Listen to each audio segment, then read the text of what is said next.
Midwest, home sweet home in good old Indiana, place of small towns, cozy families gathered together, and fields of corn and rustic woods. But, like any town, there is a dark underbelly that often goes unnoted. We are part of that darkness. We lurk in the shadows to bring you the best in horror, metal, and stories of the grotesque. This is Blood in the Cornfields.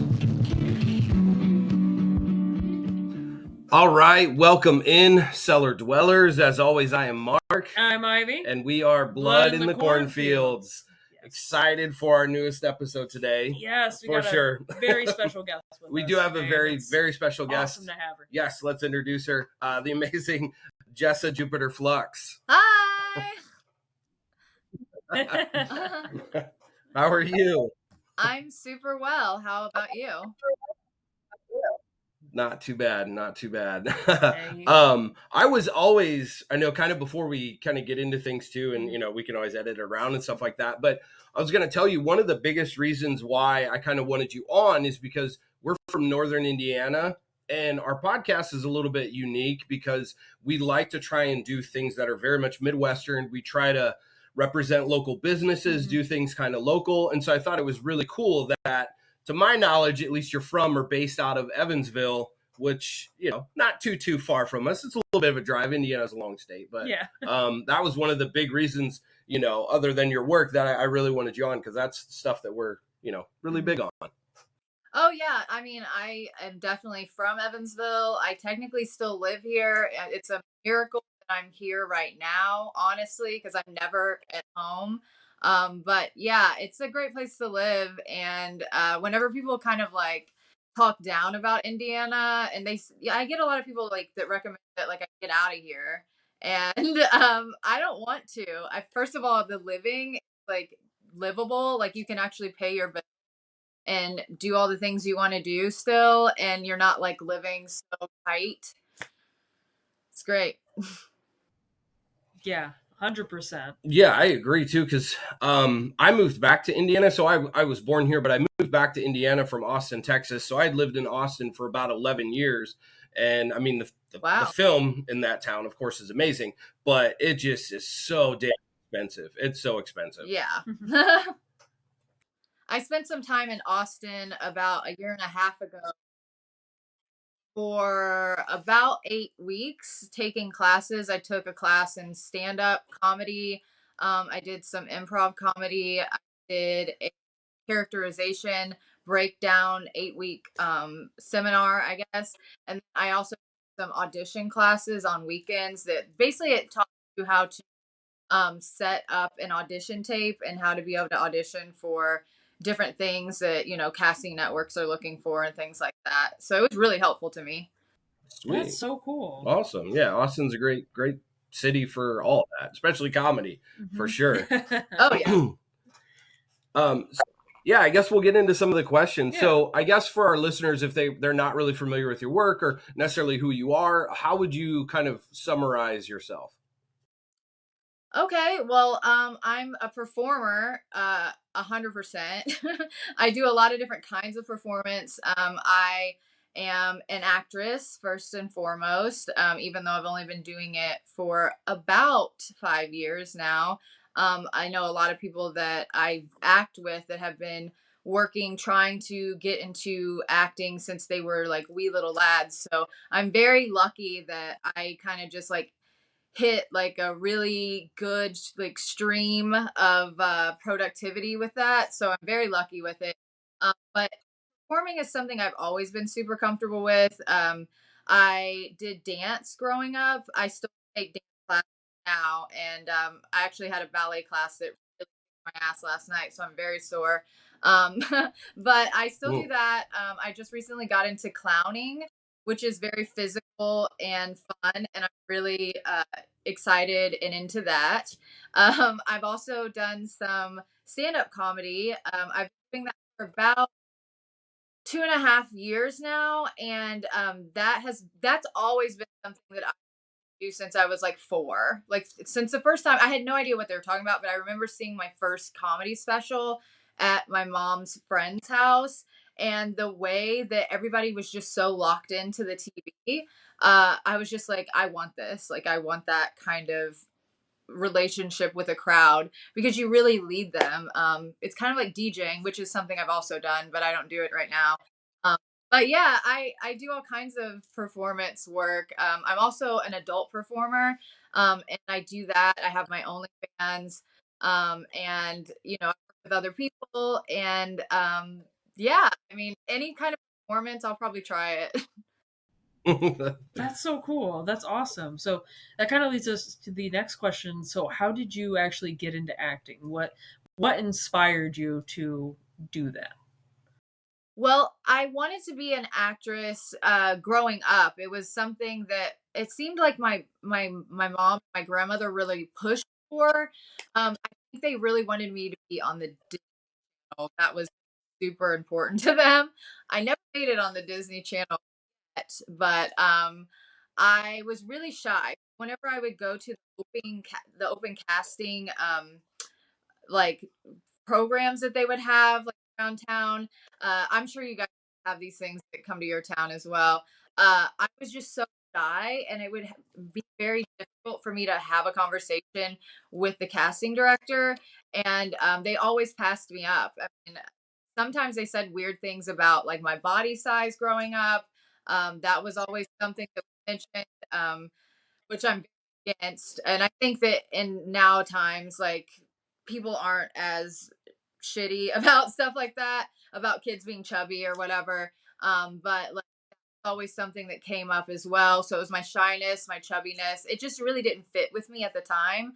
But as I got older, I had a friend that I made in a strip club that I worked at in Bloomington, Indiana. That's called Night Moves. And her name is Alice Winkler. Okay, so Alice was doing a movie at the time called Plank Face, and she just I remember her talking about her experience on set, and there's like a really highly charged scene that she was kind of talking about, and I was just so locked in. I felt like if I ever had a chance to possibly do this myself, I would love to try it, and I ended up getting an opportunity to be in a movie that she was in called Space Babes from Outer Space. Nice. And I only had the smallest part, like it was the teeniest tiny part. But it was really fun, and I was really nervous. I was like shaking whenever we were filming my little part.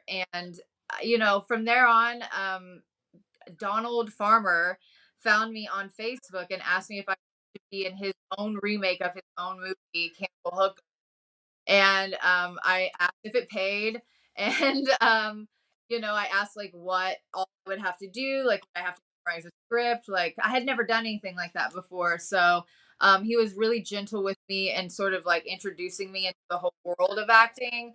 And from there, I didn't realize how many filmmakers follow him. He has been somebody that has made independent horror films specifically and other things since like the late 70s. Wow. So he has a lot of followers that really aspire to be like him. And he has continued to be able to make his work all throughout his life. And he really just does it on his own like terms. And I think a lot of people really admire that, and they really watch his work. And from there, I just got a lot of offers. When that finally came out, because we started filming that actually in 2017, and it didn't come out. We filmed some more for it in 2020, and then that's when it came out. So that's when I count my start in acting as 2020, even though I did something in 2017. But once that came out, I got a lot of offers from different filmmakers that wanted to be a part of whatever they were doing, and I've learned a lot along the way, and I'm really grateful for Don introducing me into the world, and here I am. That's so cool. That's awesome. Yeah.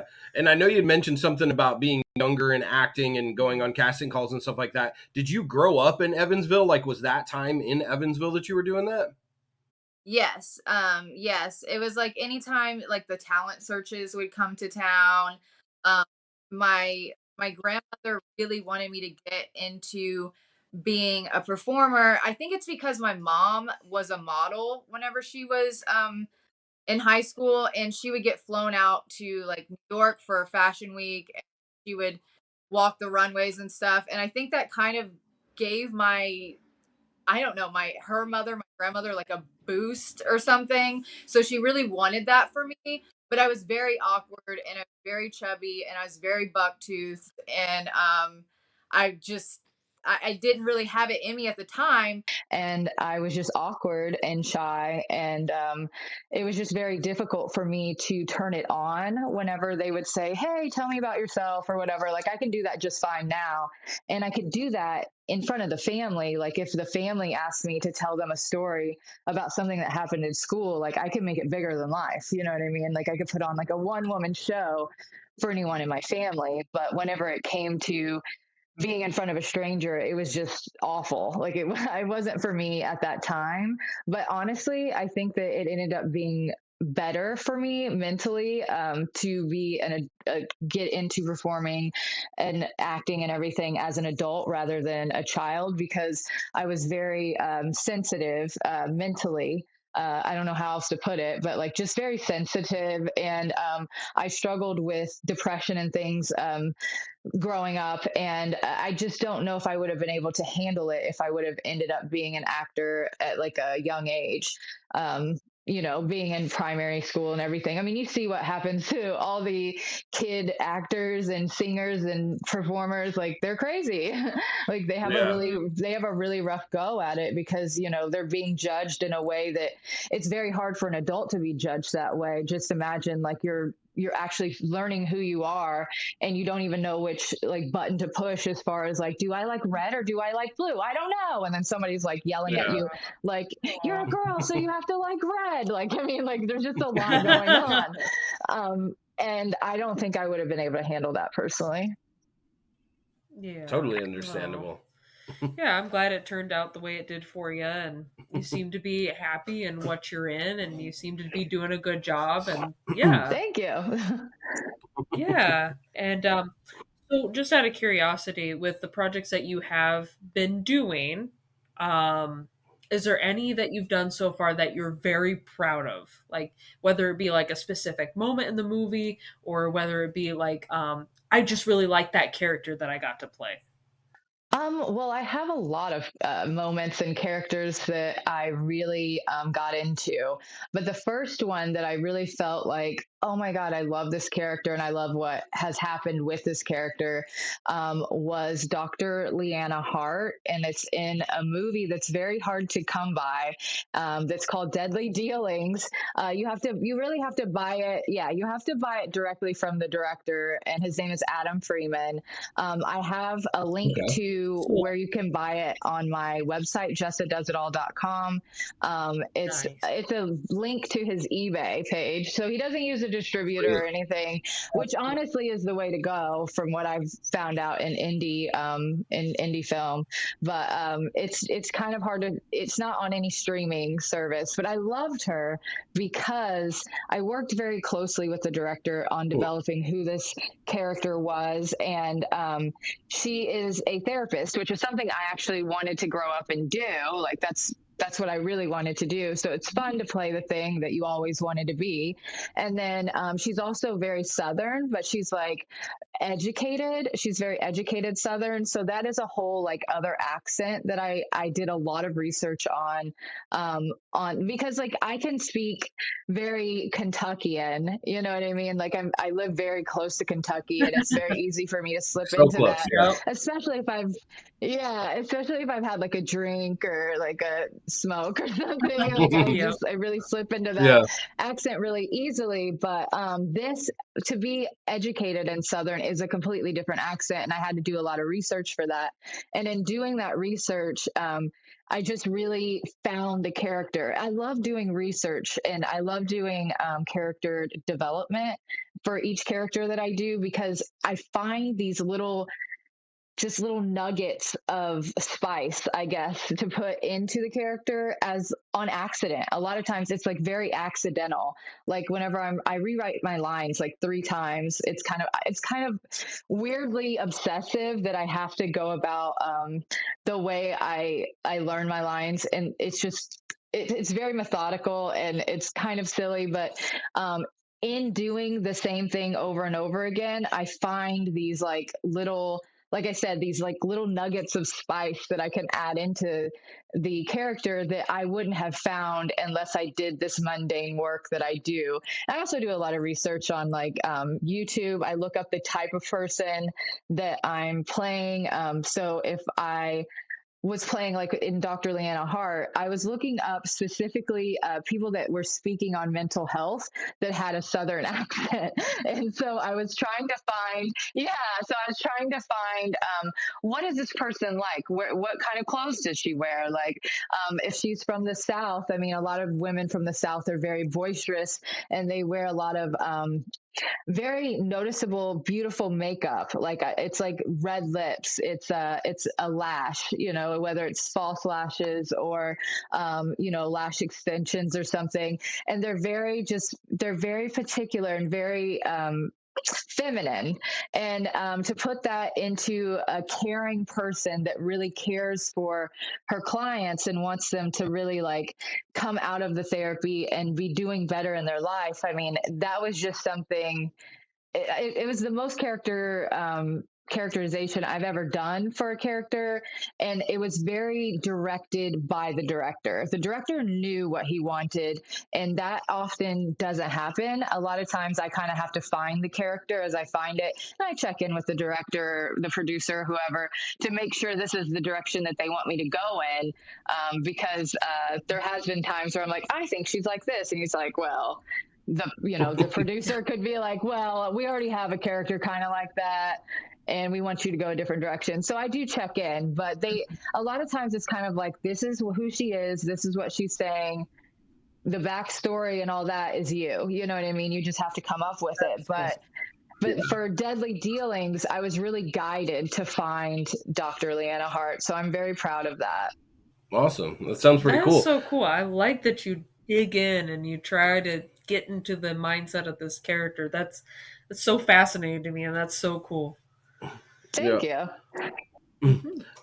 So the bulk of your work that at least I've seen is definitely of the horror comedy genre. Have you dove into more serious like drama or romance or comedy or something like that? I know I've seen one clip, and I forget where it is, where it's like you're talking to like an ex-boyfriend or something at a party, and that seemed like not like really dramatic, but like really natural. And I was like, she can do other acting as well, because you run into some where just horror is their niche and stuff like that. So I'm curious what you've done that's more of the non-horror comedy.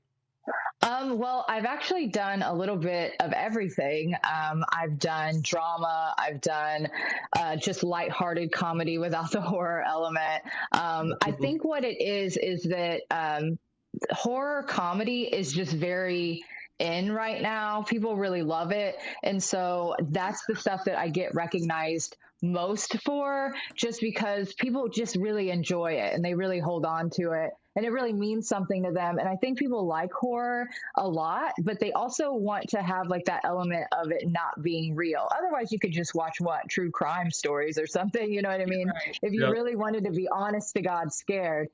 So I think that they like the comedy element in there because it kind of takes the edge off of it. So, I mean, I think that I'm just recognized for that kind of thing. Like I said before, I've kind of gotten into doing comedy. It's something I've always wanted to do. So it feels very natural to kind of funny it up. You know what I mean? And I don't mind to do that. It feels really good, but I also like to be very serious, as well. So I've done a little bit of everything. But I don't know. I really like the horror comedy genre. I hope it never goes away, to be honest. Like it's very fun for me, but I mean, like I said, I love doing the dramatic stuff as well. That's cool. Awesome. So I'm going to steal a question and That's double fine. it Go up for it. because this one pertains to me too. So, I noticed that you said you get into stand up and comedy and stuff like that. And that's something I'd love to talk about because I recently have thought about kind of doing that myself. So I'm curious to hear your story on, what all you've done stand up, how you got into it. I've never done stand up before, but I have a natural wit and I love being on stage. I think I should probably do improv first because that's where I'm best, is just coming up with stuff off the top of my head. So I'm just curious. I know I threw a bunch of questions at you, but yeah, if you could go into a little bit about, my your experience with stand it. up and different things. Oh, absolutely. So it was something that I wanted to do, like I said, since I was, I think, 4 years old is whenever I first saw, I have no idea who it was, like a stand-up special that we all went to my mom's friend's house and sat around in her living room and watched this comedy special. And I just loved the way that everybody was hanging on to the guy's every single word. And it seemed so hypnotic to me, that someone could control an audience like that. And I felt that was like very cool and exciting. Also, it really brings my like energy up whenever I can get someone to laugh. It really like makes me feel good. And I know that whenever someone's making me laugh, that makes me feel good as well. So it's like an energy exchange. And it's something that I always wanted to be able to offer, especially being very, very shy growing up. Like it's something that like can bring you out of your shell, like you and the other person or the audience that is experiencing your comedy. So what happened is that I ended up going to an open mic night. I don't even know why I went, to be honest. I don't know if someone drugged me there. I remember the night though, and I just remember thinking, the people that were up there, I had so much respect for them, but they weren't very good. And I just felt that like there's no way I could do worse than this. So I was like, okay, so I want to do, like you usually get like a tight five when you're doing open mics, and anybody can talk for 5 minutes. I feel like if something happens to people every day that's funny, and the way that you kind of like interpret what you've experienced to someone else, it could be very like tickling. So I was like, I have so much funny stuff that happens to me. I should just put it in like a little tiny little story, one thing leading to the other. I like that kind of comedy where like in the story, it kind of leads you in this direction or that. Cause I like an overall, I don't like to say message because I kind of don't like it when there's a message in comedy. It's a little nerve wracking because I'm like, I'm here to laugh, I don't want to hear about social issues right now, but I do like it whenever, there is like a story and you can kind of follow it. It's also a lot easier to memorize your own material if you do follow like a story format, because you know what happened. You're talking about your own life, So it's like, where it's going to go. It's not like learning a script where it's like coming from someone else's imagination completely. It's like literally, usually for me, based on my own experiences. But yeah, so I never got a chance to actually go up or anything before I decided that I wanted to go and study improv comedy in Austin, Texas. So my friend had gone through this whole program. It's like a 5-class seminar, I guess, at this school. It's an improv comedy school and theater, and it's down the street from his house, like on the Dirty Six. I know if you know Austin, you know where that's at. So like, yep, I was a bouncer downtown on Red River in 8th, right by Stubbs. Okay, so you know where I'm talking about. So all I had to do, I was just like, can I come and stay at your house for 6 weeks? Because it was a 6-week class. And honest to God, that was harder than stand-up. But while I was there, I looked into other classes I could take, because I figured if I'm going to go to a whole nother state and a whole city and everything, I'm going to take as full advantage of it as I possibly can. So I found an acting class. I found stand-up comedy. That was a really great class. And then I found classes that were different, but they were always based around auditioning now. And just, I mean, this is like a 2 years ago at most. But like even then, it's all based on audition tapes now, where you record yourself and you have a reader, and then you send that into the casting director. So it's really just how to do that, which was super helpful because now my audition videos look kind of professional instead of like having like you have to, I mean, you stuff you don't think about, like the aspect ratio. When I was asking you guys, like, do you want this horizontal or vertical? Like most casting directors want it horizontal, for example, and when they see somebody do a vertical audition tape, they usually think this person doesn't have any experience. I mean, it's just stuff like that I would have never known if I wouldn't have taken these classes. But okay, you said that you're interested in improv comedy. I don't know how. Just comedy in general. Okay, well, I just want to warn you that it's a lot harder. Like improv comedy is so much harder than stand up for me. I thought it was so good for me, and I do want to study it more. But it's because you're like working off of somebody else. Like whenever you come up with your comedy routine and you're going and doing stand up, the worst you have to like really worry about is them not laughing. You know what I mean? You still know what you're trying to say. You know to go to the next like punchline, or you know what I mean? Like you can meander around, it's your choice. But whenever you're on stage with other people and they come up to you and they're like, man, that golf game was crazy earlier, and you've never played golf in your life and you don't know what like a tee is or anything. Right. You just have to decide to know. So you're like, yeah, that basket we made on hole 5, and like, you know, because it doesn't matter what you're saying. It's like you just have to go with it. You have to say yes, and like that's the whole thing. And that was very difficult for me because I like to do research, like I was saying, and I like to know what the hell I'm talking about. But you know, there's so many things in this world that I don't know anything about, and it's a great experience. It's a great experience in teamwork. And I've even heard of like corporate businesses going and taking improv comedy classes to be able to get their people to be able to work together more successfully. I mean, it's so, and I've also had like a stroke before, and I had to learn how to like read and talk, and communicate again. And I think that if I could go back in time and take improv comedy as I was getting better, I think that like that would have been so helpful for my brain development and healing, because it really does take a special skill to be able to jump around from subject to subject and to add on to it without ruining it. Because you never want to say like, that's not what happened. You always have to say, yes, that's totally what happened. And that was crazy too. Like, and then this happened, you know? So I don't know. It's a really fascinating experience. I definitely recommend checking it out if you have any place where you can take classes like that. I'm sure there's online classes as well. I haven't looked into that myself. I do better in person, but it's fantastic. You should go to just a open mic night and just go. You don't have to like perform or anything. Just watch the other people. And I swear to God, it'll give you confidence, because they all are terrible.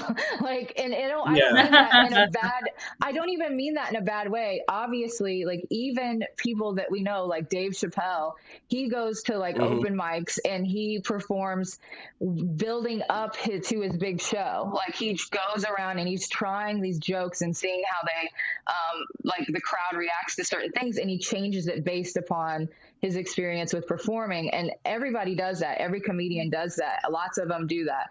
So, I mean, it's not going to be perfect the first time you do a routine. You know what I mean? So you just have to let go of this idea of perfection.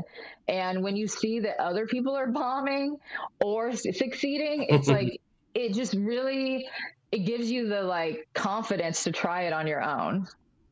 Yeah, I think for me, like it's more of, I think I would be really good at it, but I've never really truly done it. So it's like I want to kind of kick that door in and see, because we've done stuff, we've hosted events where we've improv'd on stage, and I've had people laughing. And to me, the best stuff that I do for the podcast is always first takes. It's always spur of the moment, even down to we did like a mock April Fool's episode, Yeah. and I did where I ran and fell. That was so good. And the first time was like the absolute best. Most of my takes always just right off the top of my head are always the best.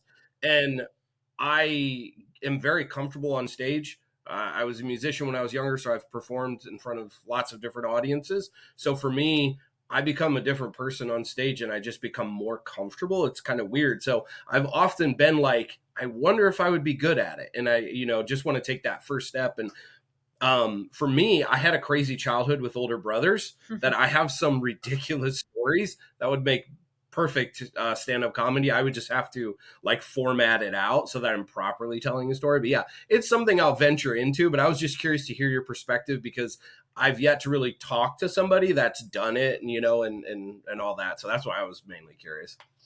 Yeah, I think you should definitely try it. And the thing is like, I felt like you, I was like, I think that I'd be pretty good at this. Like I'm pretty good at like commanding a crowd's attention in all the other things that I've done. And I'm fairly funny whenever I get to rolling, I guess.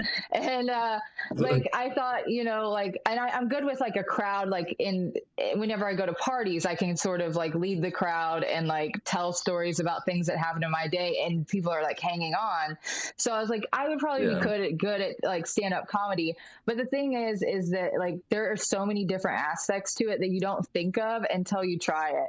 And then you really have to you have to think about it. I mean, like you have to like, first of all, you have to come up with what you're going to say. Right. And then you have to think, how could they react to this? If they react to it in a positive way, you have to leave room. You have to leave space for laughter. So you're going to lose some of your material the funnier you are. That's something you don't really think of. You also have to think of things like if you're performing in certain parts of Indiana, certain like content is not going to go over well. They're not going to get it. That's a whole thing. They're not going to be very like perceptive to certain types of content. Whereas in Austin, Texas, I did several open mics there. People were more receptive to certain things that they're not receptive to here at all. And you need to be able to like jump on the dime and just be able to like switch directions that you're going in and be able to like, I guess, respond to the crowd intelligently. And that's a whole thing too. So it's really like, you can't even understand basically what I'm even trying to say unless you try it. So just try it. That's why I'm thinking I just have to jump into it. Yeah. Yeah. So for the next question, we're kind of, you've been to conventions. Yes, many. Like. Yeah. So what was that experience like? I love doing conventions. I'm very lucky that I was able to start doing them. Are you going to stop? What is that? That little... Okay. You've got like this little snappy bark that he does. Anyhow, so conventions, I told a friend, he wasn't a friend yet. His name's Sean Donahue. I did a movie for him called, Satan Lives, The Rise of the Illuminati Hotties. And, such great names. It's a very long name. But anyways, we had a lot of fun with it. And we ended up being friends. And he said, well, what would you like to do next? Is there anything that interests you? And at that time, I had only been to one convention before I started acting at all. And that was a Horror Hound convention. And I just found it kind of fascinating. It's like you're a carny, the way that you're like sort of like selling your wares. And I mean, I do like sort of a mix between just a regular person that's selling things at a convention, and I'm also a performer. So I have like copies of my movies. I have glossy photos of myself. I have like on-screen worn items that I sell. Like I sell I have a little bit of everything. I have like stickers. I've had t-shirts and I'm getting more made. So I do a little bit of everything. But the thing about doing conventions is it's really helpful to me because there are a lot of people that have no idea who I am, because there's a lot of people that don't really know about independent film at all. And that's not just independent horror, that's any sort of independent film. Probably the most independent stuff that a lot of people have seen is still pretty big budget. It's going to be stuff like that's made for TV, like Lifetime movies or Hallmark movies or something like that. That's kind of independent, stuff. And I've been on those sorts of sets as well. But whenever you get down to the nitty gritty of like really indie film, like a lot of people don't know about it until they know about it. And so whenever people come past my booth, I'm like waving them down, like I'm like getting them over there, like any cost, like just trying to chat them up just so I can tell them about myself and what I do. And I think people really respond to that. They really like a person that has something to say, and then they're friendly, like as long as you're friendly and open to the person that you're talking to. And a lot of people want to talk about what their goals are as far as like filmmaking and stuff like that goes, too. So you have to be receptive and open to hearing from other people what their types of art forms are. And, whenever I do a convention, I usually have like a huge uptick in my OnlyFans join, which is really great. Yeah, more money. Yeah, of course. But even those people that just check out my adult content, I feel like the whole movie scene that I've become a part of, it goes around in a circle. So I have people that, really, they find me because of a movie that I'm in, and they're like, who is this girl? Let me look her up. And then they'll join my OnlyFans, and then they'll see me talk about another movie that I'm a part of, and then they'll back that movie and, with the Indiegogo's and everything like that. And they will be on the ground floor with helping that get made. And then whenever they receive that movie, they're like, wow, so it's like people, whenever they kind of support you, they support you on all sides. And I don't know, I'm really lucky that I have found this indie community, because it's really helped me with all other aspects of my livelihood as well. Like, for example, like I said, the OnlyFans, but also like I never had regulars at the strip club. I've always been a sometime stripper.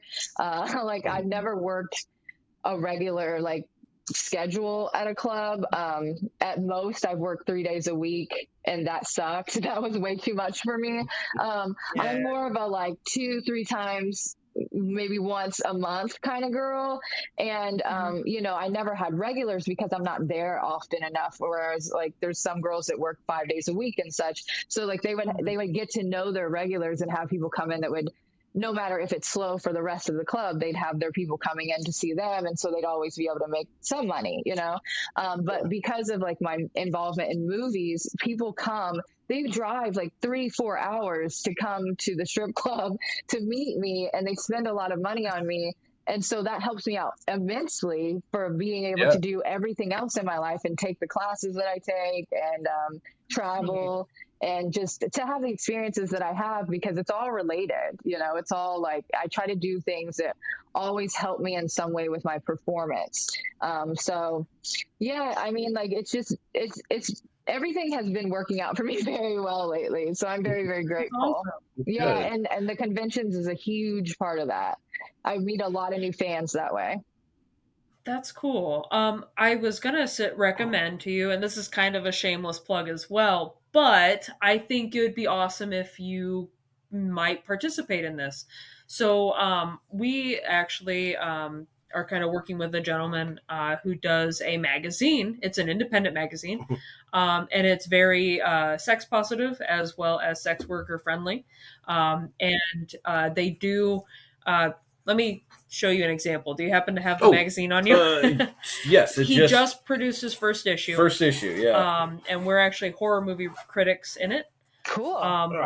But they also ask, he's also been asking a lot of models to, submit their pictures, maybe even do an interview. It's really cool. It's kind of like Playboy-esque, where like it kind of gives the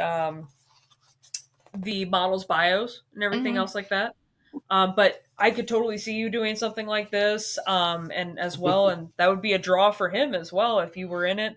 Also talking about like, you know, movies you've been in and that sort of thing. It'd get you on the map maybe just a little bit more, and it'd probably help this guy out as well. But What's it it's called? just I can't it's see. called.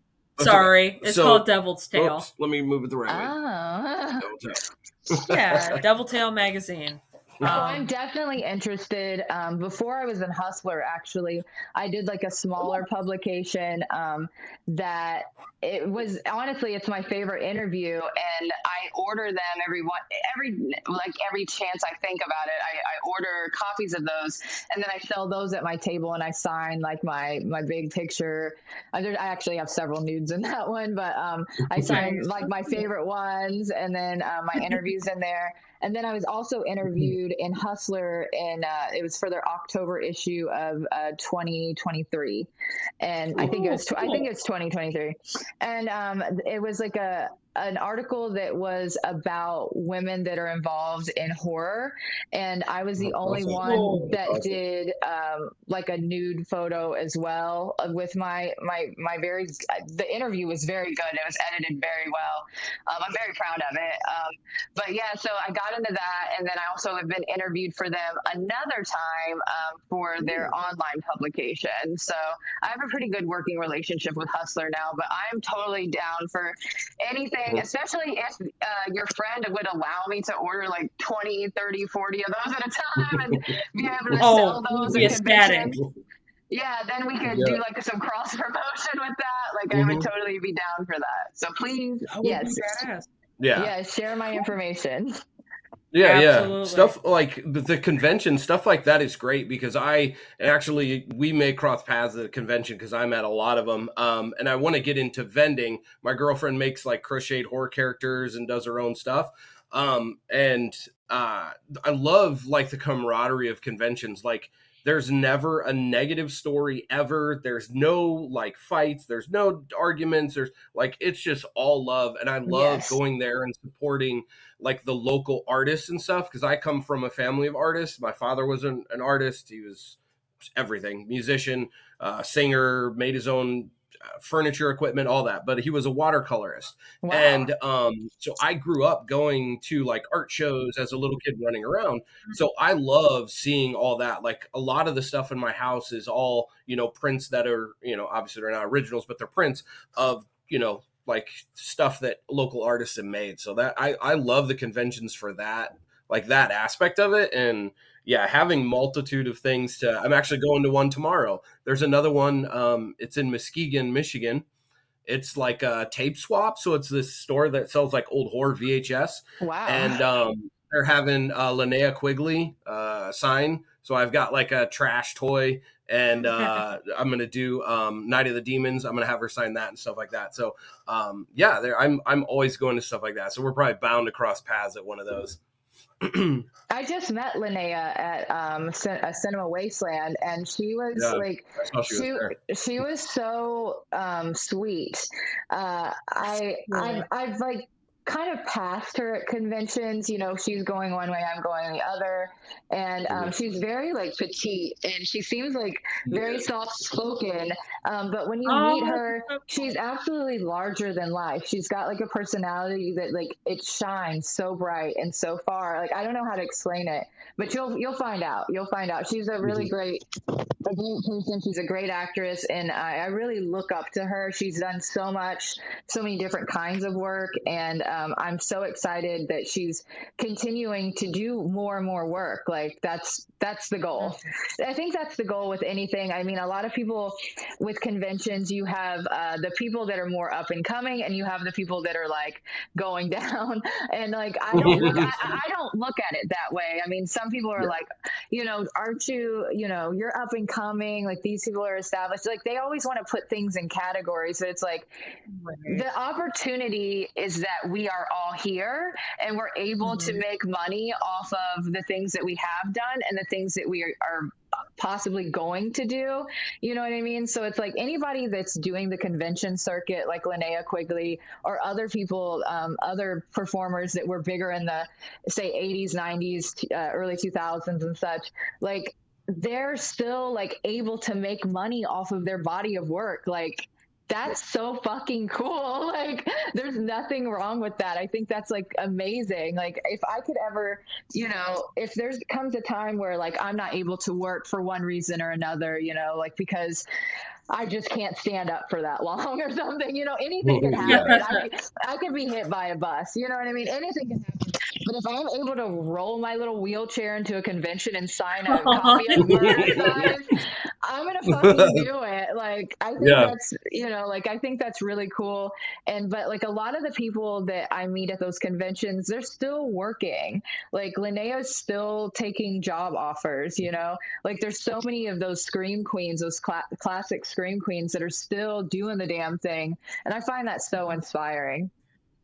Yeah. Yeah. Speaking of, you worked with Felissa Rose on a movie. Is that correct? Yes. At least one. I was gonna say, was it XXXmas?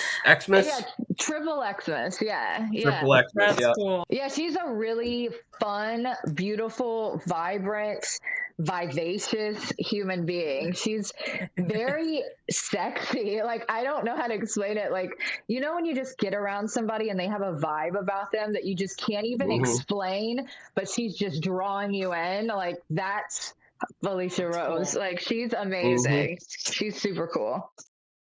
Yeah, I've run into her quite a few at conventions, and actually we have a director friend that had her in a movie of his. We're friends with Robbie Lopez for Crude Cinema, and he did Cult of Blood, which had her and I know exactly what you're talking about. I can't remember the guy's name. He played Doofus in Scary Movie. Oh, I know who you're talking about, but I can't think of his name. I know exactly who you're talking about, though. Yeah, will help us out. Yeah, we'll probably cut it in. I wasn't expecting to bring that up, but he's done some work with Felissa too, so that's pretty cool.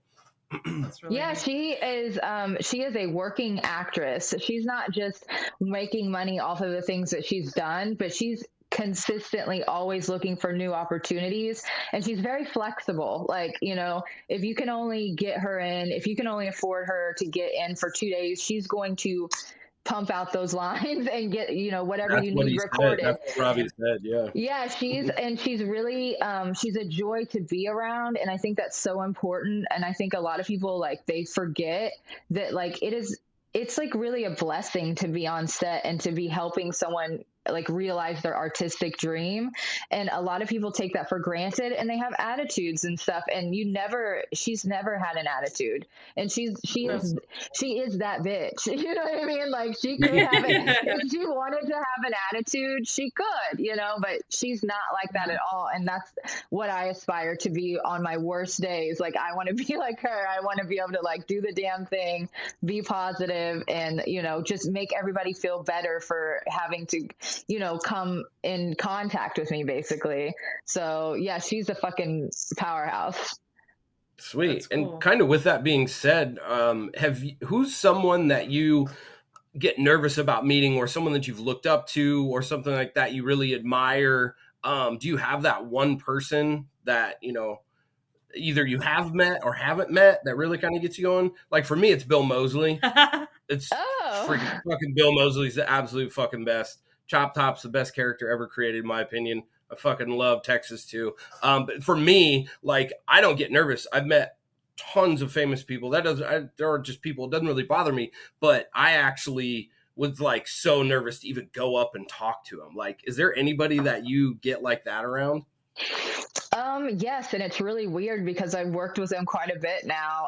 But that's Lloyd Kaufman. Like, he makes me okay, understandable. Yeah, everybody tries to play so cool around him, but I know everybody feels exactly the way I do. Like, everybody's just like, they're always like, what do you need? Like, I mean, he is that guy, so he's everybody's dream. I mean, when I first saw like, trauma movies, I had a boyfriend in high school that just randomly got into trauma, and he started showing me these films, and I was just like, I want to be like one of the like background babes. Like, I never even thought like I could be an actress, but I've actually been directed by Lloyd Kaufman now, and it's still, I feel a little starstruck like every time I'm in his presence. But he's very, very down to earth. He's very, very cool, and I just love the guy. I think he's really, really a splendid person. He's very caring, but he is a businessman, and I respect that about him too. He's everything. Like but yeah, I do get weirdly a little bit nervous around him, and you would think at this point, like I've met him several years ago now, and I've been working with him at booths, and now am on projects, a couple projects now directly. I've even filmed in his home before. Like, oh my God. yeah. I mean, I have like a picture of me sitting on his toilet, and there's a picture of him like naked on the so wall, good. like above me, and he's got like something. It's like junk's not showing or anything, but like you could see my little face in the mirror, and I'm like, I took a picture of it, and it's very funny. Yeah, no, he's super badass. His house is really cool.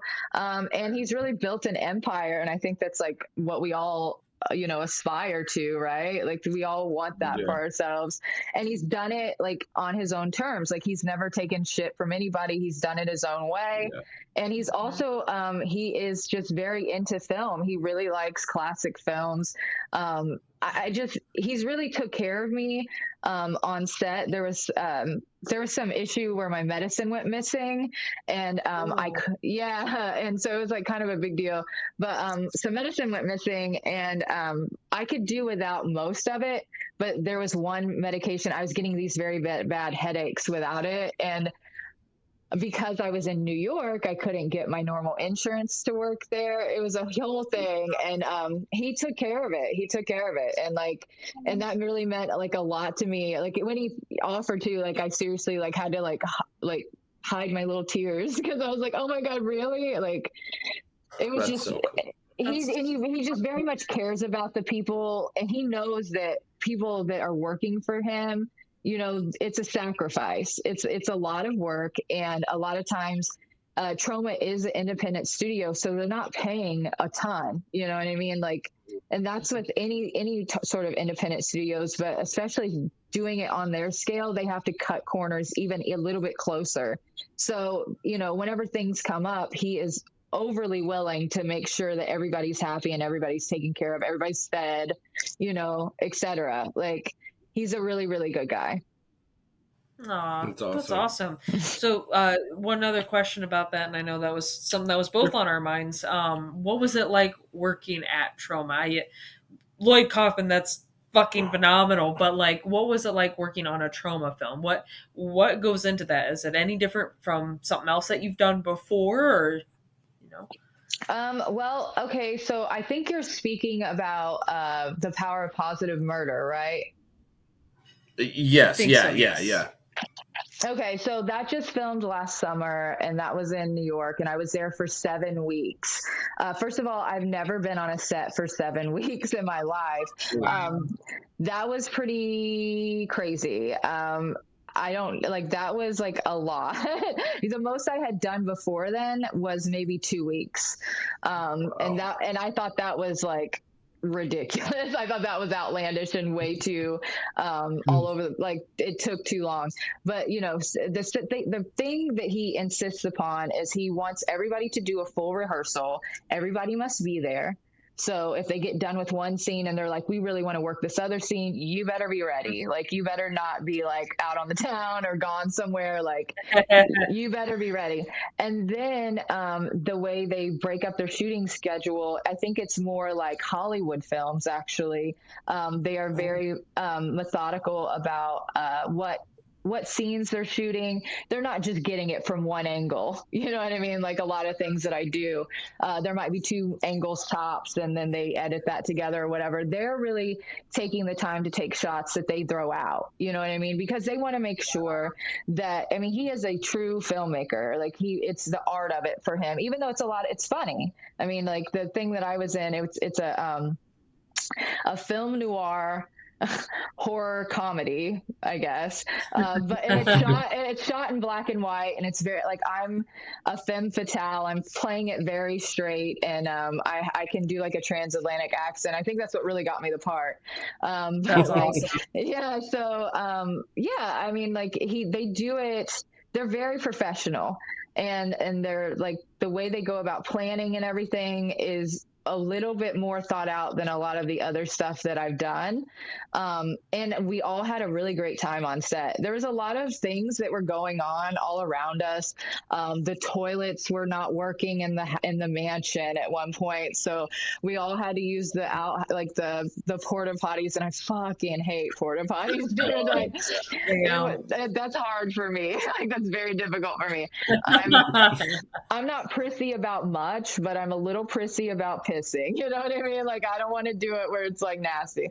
So, you know, even with that said, though, like, we were all fed, we were all very like happy, we were all having the time of our lives, and I think we'll all look back on that experience forever and think like, wow, like that was the time. And like, we were all like, us, it was like we were the main character. I was a main character, along with I was sharing my room with Amanda Flowers. She's the lead actress, and then the guy next to us, Adam, he's playing the lead, the very lead, and then literally like it all in this one hallway, and then you got Lloyd Kaufman, you know, and then you got Debbie Rashawn. Like, I was like, all like, that was crazy. Wow. Yeah, like it was super awesome. It was a really awesome experience, and the house was haunted.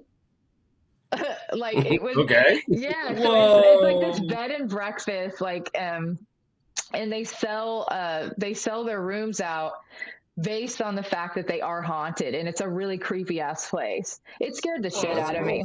Yeah, no, I'm so glad because at first I was in the room that Lloyd eventually took for his own, because it had the bathroom attached, which is very nice, but it was weirdly cold in there. Like, it was like I had to go and turn on the light in the hallway outside of my room because I was so scared. So whenever they moved me in the room with Amanda, I was so grateful. Like, I was like, I usually don't like sharing rooms with anybody, but first of all, she's fucking amazing. She's really, really talented, funny. She's very, very good. She's like a very good person. Like, she's got this beautifulness in her soul. And so she's really great to be around. But also, I was like, protect me from these ghosts. Like, so we were just like, and we were joking, like, the ghosts are actually, it's a different timeline, and it's actually all of us haunting the house in the future, but they're confused about the timeline of it all. Like, and we came up with all these like backstories about these ghosts. But that's awesome. I love that. It was really fun. Like, we had like a beautiful, beautiful time. Nice. So, as you had mentioned kind of earlier, you keep yourself busy with, you know, the movies, the comedy, your OnlyFans, the modeling, and all that sort of stuff. Do you prefer having it balanced where you're going from one thing to another, or would you someday want to just take one of those mediums and just excel at it and do that just permanently? No, no. I don't think that I would ever want to do that because I have, like I said, I have like this sensitiveness with my mental state. Like, I'm a little neurospicy, I think. And anytime that like, I went to school for, I've gone to school for so many damn things, but I went to school for hair, and then I went to school for aesthetics, which is like the skincare and the makeup aspects of beauty. Mm-hmm. And then I also went to school for massage, and I was working in a salon, two salons along the way. One I was just doing hair at, the other one I was doing aesthetics, hair and massage. And that's what I like the best.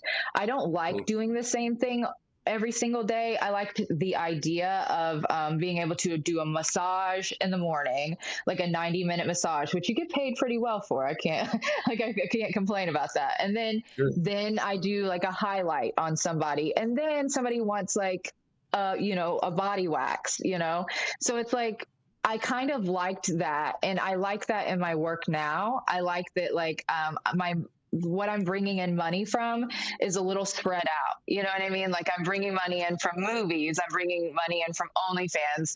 I'm bringing money in for modeling for individual photographers, that hire me just to take pictures of me for their own portfolios.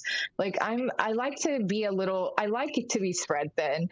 I know, like, I do complain about it online, like a little bit. I was actually, before we got into the podcast tonight, I was like about to make a post about how overwhelmed I am right now.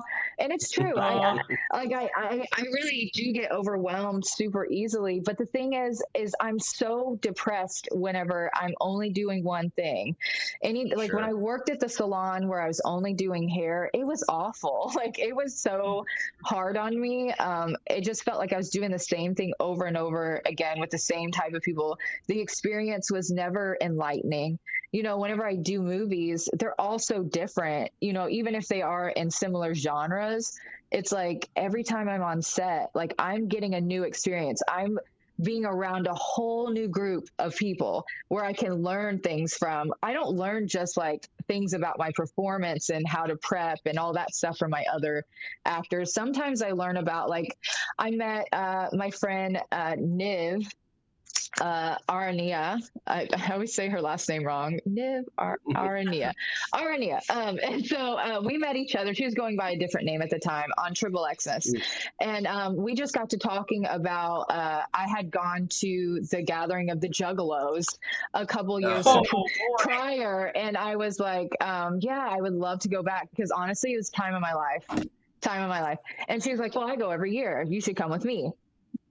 We ended up going. We became very good friends. Like, and now, like, I'm like an honorary juggalette, like with her. Like, that's cool. Yeah. And so it's like it's just the connections that you make on sets and like going on modeling jobs and in the strip club and the connections that I make with my fans that I communicate with daily on OnlyFans and stuff. I learned so much. I am so inspired by the people that I'm exposed to, and it means so much to me. Like, it means so much to me to have those experiences and to like just be inspired by the fact that I wanted to go to clown school for a very long time. I kept looking into it and missing. The place that I went it's in the New England area, and I had been wanting to go for several years, but it seemed like I was always booked, like for a movie during the weekend because it's mostly a weekend. It's like a kind of a convention school, and then there's five years you have to go to learn everything, which is pretty crazy. But finally, I met a girl who had gone to a different clowning school that was, in her area. And we got to talking about it. And it lit a fire under my ass that I need to go to this school, So like, and her name's Kelsey Livingood, and she does Mischief the Clown. She does the whole clown character. And she really, like, after meeting her and just finding out like what she learned in school, I was like, I gotta have it. Like, I gotta learn that for myself. She went to a Shriner school in her area that she like lived in. Oh, yeah.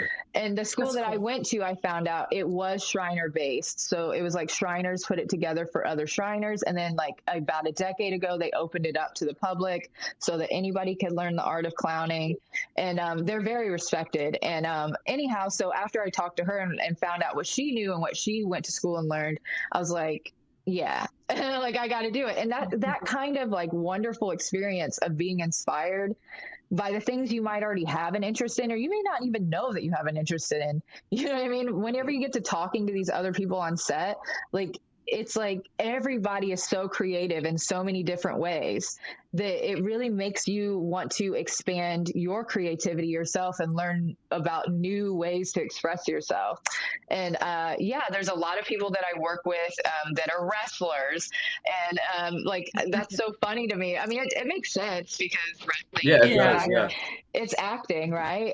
But like then I have my ex-boyfriend's a wrestling promoter, and we're still very, very good friends. So I'm like, you should talk to this guy. Like, it's like the way we connect with each other. It's like I can provide this connection for you if you tell me a little bit about this, you know what I mean? And it's like, it's just this wonderful flow of energy that like I just really enjoy. Like, that's why I do it. It's the connection that I get to feel with not only just my performers that I'm working with, but also when someone comes up to me and they tell me like, I was like, I get like, you get stories. Like, it's like, I was really going through a hard time. And then I saw that scene of yours in Murder Size where you're yelling about, look at my tits, and like, yes, so good. Right out of my depression. And I'm like, wow, like, That's so crazy. That's so crazy. I'm so glad that I could show you my tits, man. Like, I'm glad that that made you feel good, and it brought you out of your shithole that you had built for yourself. I mean, and then I also inspire other people to try acting or try doing stand up. Like, it's like to know that you're inspiring somebody else to try to go for whatever their dream is, whether it's similar to yours or different, it's all creative work. Like, it feels very good. It's like a high. It really is. It's like a dopamine high to know that you're giving and taking of this energy, and it's a flow that's constantly going. And I don't think I could live without it now. And that's why I kind of like being spread thin. Like, I like to try it all. That's why it's jessadoesitall.com, because, I still do. I mean, I'm licensed, so I still do makeup and hair for sets. And I enjoy being in that like environment, even if I'm not acting. So that's another way that I can be a part of the crew, and like kind of like just to pull from everybody and learn things. Like, whenever I'm doing people's makeup and hair, they will tell you the craziest stuff. Like, they will tell you the most personal, insane stories, and you'll get to laughing with them about tragedy, about like just so many things.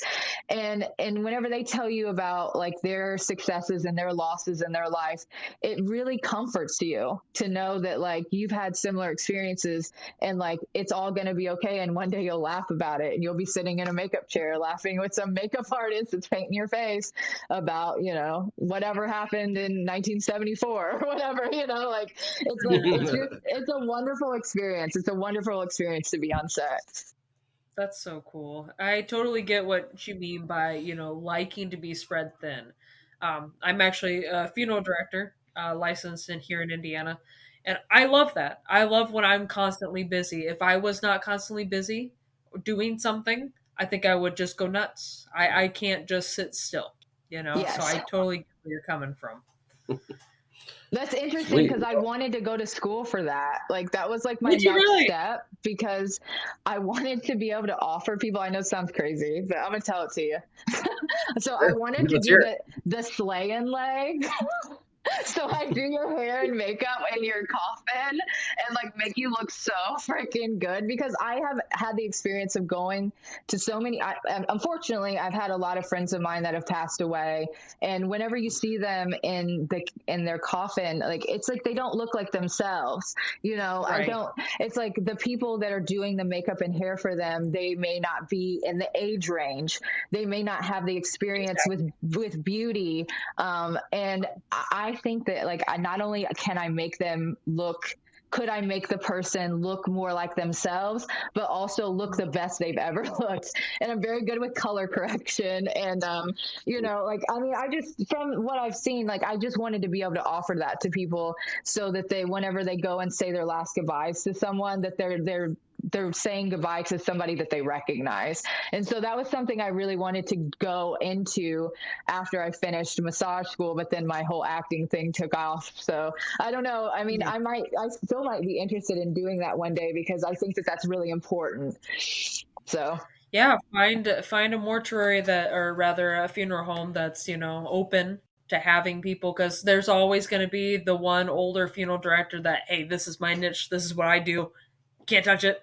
But there's always going to be some that are more open and more receptive to, hey, that would be great to have like a new hairstylist or somebody that can do makeup, especially for a younger person. Mm-hmm. Unfortunately, we see that quite often. I've even had a couple where they said, hey, can you do this makeup style? And it's like, I can't do that, but I might be able to find someone who can. Yeah. Yeah. So that's cool. I like that you had that passion, and that was something that, you thought about doing as a career path. That's kind of neat. Yeah. Sweet. Well, I think we just got one last question for you, because we had another one, but we kind of answered it with some stuff that, we were talking about. So with the last question, what's on the horizon for you? Like what big things or what things you have coming up, or what's, on your schedule for the remainder of this year in 2025? Jesus. like without being able to access my phone because I'm using it to broadcast Sure. to Yeah. you. I let me just pull some things. So the next thing that I'm performing in is Fatal Desires. I'm filming that in a week, less than a week. I'm flying there. And that is an erotic thriller. And it's sort of like those old movies from the 80s and the 90s where it's like there's a woman that's come to town and she's gonna steal everybody's husband. So in my case, I'm a therapist. I'm playing a therapist again, and I'm a scammer. But I present as a sex therapist, and I'm working into these people's lives, and I'm trying to work both of them so I can sort of like manipulate them into being able to steal their fortune and get away with murder, basically. And so there's a lot of movies that were like on in the 80s and the 90s, especially made for TV. They're very much like this. And growing up, watching a lot of Lifetime movies with my mother, whenever I read this script, I was like, yes, I was made for this. Like, absolutely. I'm totally into it. And then I'm doing a small part in The Barn Part 3. I'm going straight from Tampa to Pittsburgh to do that. And then I'm going and I'm doing some fight training, some like on-screen fight training and sword fighting in Atlanta. That is next month. And I'm really excited for that because I have filmed part of a movie called Amityville Barbie, where I learned fight choreography. And I think that the director was really nervous about my ability to pick it up. I think he was like, he wasn't sure that I was going to be able to do it because he really wanted somebody with that experience, like fighting on screen. But I picked it up really well because I'm a trained dancer. So like movement vocabulary and learning and putting things into my body and moving in a certain way is like, yeah, I can figure it out, Buff. You know what I mean? Like I can totally do it. That's cool. But after I learned 2 fighting sequences for that. I was like, I would love to learn more of this. And I was so lucky that I found this. It's like a weekend long seminar from people that have worked in the film industry and also like in Broadway, stage combat, as well as like on screen. And so I'll be learning with all of those people. That'll be super fun. And I'll probably meet other actors and stuff and be able to like, you know, you're always expanding. So like whenever I went to clown school, I met people that did comedy. I met people that did acting. I met people like that are into the improv comedy and all that stuff. And once you kind of like build this like community, like you're always like, once you add somebody on your socials, you know, they're going to be posting opportunities. I'm posting opportunities. It's like we're all like learning and getting opportunities from each other. So that's really exciting. I'm also going to another clown school. This one's a week-long camp, and you get to like pick your area of study, and I'm picking puppetry because that's something I really want to get into. Oh, that's cool. Yeah, I've like been collecting puppets for like I don't know, like a year. But I want to get pretty good at puppetry. And I also found out through someone else that there is a puppet school where you can go and take classes in Atlanta. So that's something I might be looking into in the future. And honestly, my schedule is pretty packed. I think that the first time I get a break is October as of now. And of course, like knock on wood, because I found out that like really none of this stuff is for sure. You know what I mean? Like you can say like, okay, we're going to film this in September or whatever, and this is the dates. But if the funding isn't there, you know, they may have to reschedule or cancel altogether. So I always realize I try to take things with a grain of salt, but obviously I take them seriously. But it's like, could something happen? Yes, you know, and then but you know, I think of it as like that's opening me up to other opportunities, that's kind of how I got to go to clown school this year, is because I was actually scheduled for a movie during that time, but it didn't end up getting the funding that it needed to be able to like go through with filming. I hope that it does get put together later on in the year, but that opened me up to go to that clown school. So, I mean, like, the rest is history. So, but yeah, I have like a pretty full schedule for the rest of the year, and I'm very, very grateful. Very grateful. Sweet. That's so cool. I like that you're going into puppeteering. My husband does some puppeteering for a guy in Michigan who does a lot of like parody films. And that's where he learned his puppeteering from. But that's cool that you're actually taking a class for it. Yes. Yeah, he has that movie he was in. Tim Richardson. So Tim Richardson Productions, he does a lot of parody films. The most recent one was like a parody film of Spiderwick, the Spiderwick Chronicles. So it mixed like a lot of Harry Potter elements and a couple other things in it. But yeah, he does a lot of work with puppets. So hopefully his next film, if it comes up, hit him up. I mean, he's a great guy. Tim's just so nice. Oh yeah, please give him my number because I'm interested in that. I've gotten into drag recently, performing as a drag performer. And I think in my next show, I'm going to do a duet and have a puppet do the duet with me. And I'm really excited about that. So I love to mix all the things all together at all times. Yeah. But please pass my information along. Oh, definitely will. Definitely for will. Sure. Sweet. Well, I wanted to thank you for taking the time with us tonight. We really enjoyed interviewing you and getting to know you. Thank you. Appreciate you spending time with us. So with that being said, look out for each other and good night, cellar dwellers. Bye. Bye.